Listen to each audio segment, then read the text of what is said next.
Bloomies, it's Lily, and I am here with you guys to start a new video series. As many of you know, I am a huge fan of indie games, co-op, and cozy little pixel genres. I am now making it my mission in life to review and show off some of the lesser known games. First on the list, Potion Permit. I was given the opportunity to play and stream Potion Permit early, and I could not be more excited. All opinions reflected here are my own, and I was in no way, shape, or form asked to give a good review just for the sake of a good review.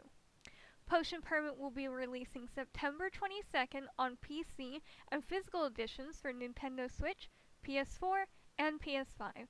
If you're interested, then go ahead and wishlist it onto your Steam, or check out the website to pre-order a physical set. Links down below. In the meantime, let's get into the review. So, let's begin with, well, what is Potion Permit? Potion Permit is a single-player adventure game with pixel-style graphics and a whole lot of heart. It is considered a life sim in the vein of Graveyard Keeper, Stardew Valley, Potion Craft, My Time at Sandrock and My Time at Portia, and other time management games. On top of this, it has a system for alchemy and diagnostics, much like the popular and well-loved Atelier series. And don't forget the relationship system. Overall, the game is a fun romp into all of the most well-loved life sim tropes. Next up, let's get into the basics of the story and the tutorial. I won't be revealing any spoilers, so feel free to watch this section of the video if you so choose. You begin your tutorial on a train, heading to a beautiful town called Moonbury Island. Your job is as a chemist, part of the medical association in the capital. However, there has not been a chemist in Moonbury for quite some time. Why? A tragic accident happened and they closed themselves off to the capital, keeping only their local witch doctor for medicine. The mayor's daughter has fallen ill though, and nothing has been able to cure her, which is why you are now here. The mystery of what happened with the previous chemist is interesting, but what really shines in the story is the interaction with the NPCs. They are outright rude at first, given their history, but slowly warm up as you assist them, or become more closed off if you fail.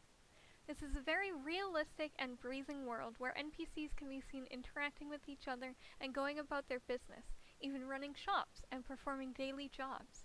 The world building is slight and small, but comprehensive enough that you don't feel as if you're missing out on having a big, sprawling world. Overall, the story is easy to grasp and fun to learn, and this tutorial does great at introducing you to the town and its people, as well as the mechanics of the game. Speaking of the mechanics, let's discuss the game itself. The game thus far has been enjoyable. Movement in the game is functional, if not a bit clunky when aiming to gather and attack. After the tutorial, your days are very flexible. You wake up bright and early. Do you hear a sharp beeping noise? Someone is at the door.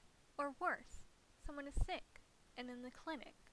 Diagnostics are a fun little rhythm game, and curing them involves using your cauldron's puzzle board, using gathered materials to complete the puzzle with the necessary colors and shapes. Those who love that part of the very popular Atelier series will enjoy this. Should you not have any patience on a given day, however, there is more to do. Combat in the game is very simple and satisfying, rewarding you with more medicinal ingredients or even food. Talk to villagers, complete some part-time work in any of the 3 establishments available, and fish. You can take your time exploring the differing biomes for necessary medical ingredients, or even just sit with your dog friend and while away the time watching the town. The town itself is expansive.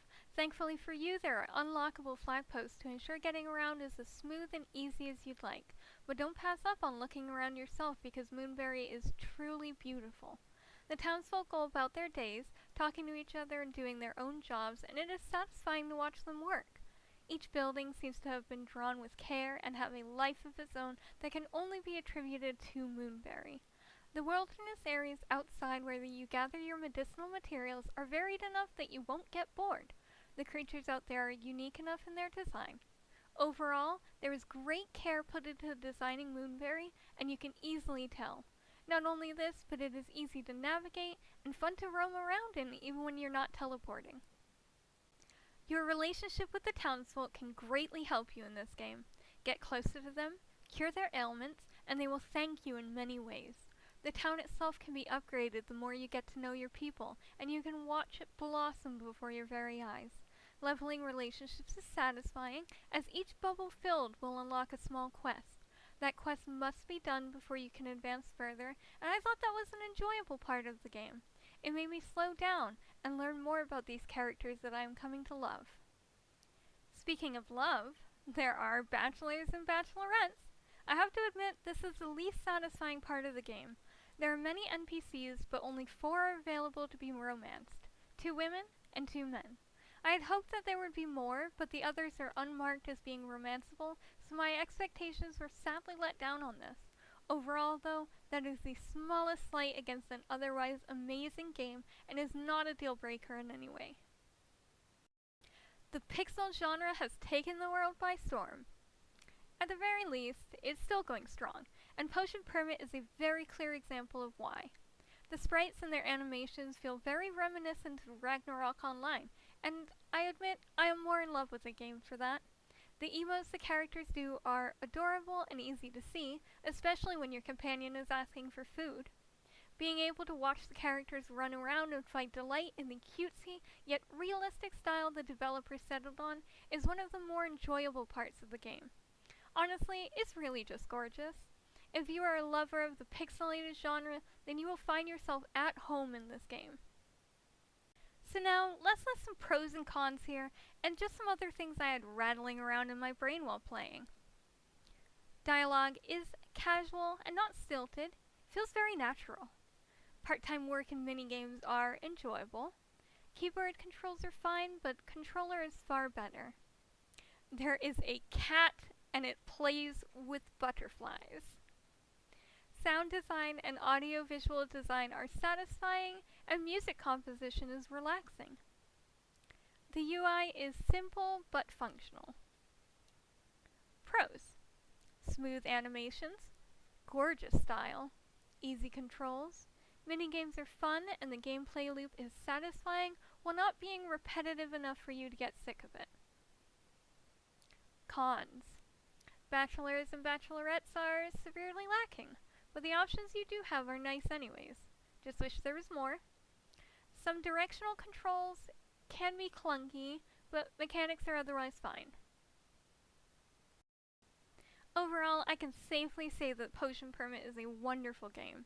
If I'm asked for a rating, I would give it a 4.5 out of 5, or even a 9 out of 10. The issues that this game has are small and do not affect your enjoyment of the game much. If you are looking for a game with more romance, however, then I advise you that this is not it. If you want a life sim game with heart and fun, please look no further and give Potion Permit a try. Once again, Potion Permit releases September 22nd and will be available on PC with physical editions for Nintendo Switch, PS4, and PS5. Wishlisted on Steam or pre-order a physical edition by going to the links below in the video description. If you want more indie game reviews, feel free to subscribe to the channel, and if you enjoyed this, then please give the video a like. It helps us reach more people. Thanks for watching, and come join us again.